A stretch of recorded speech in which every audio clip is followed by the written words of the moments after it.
তো বন্ধুরা, সেই রস কাটার ভিডিও দেখে তো আপনারা ছিলেন। এই দাদা আছে এখন গুড় করছে। এই দাদা এখন গুড় করছে।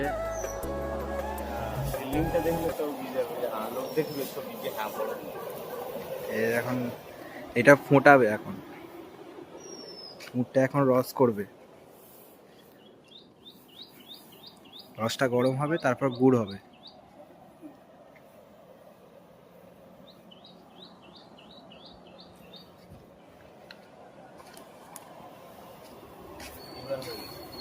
কতক্ষণ লাগবে ঘুরোতে? 11:30। 11:30 বেজে যাবে। তার মানে এই সব খড় চলে যাবে আগুনে।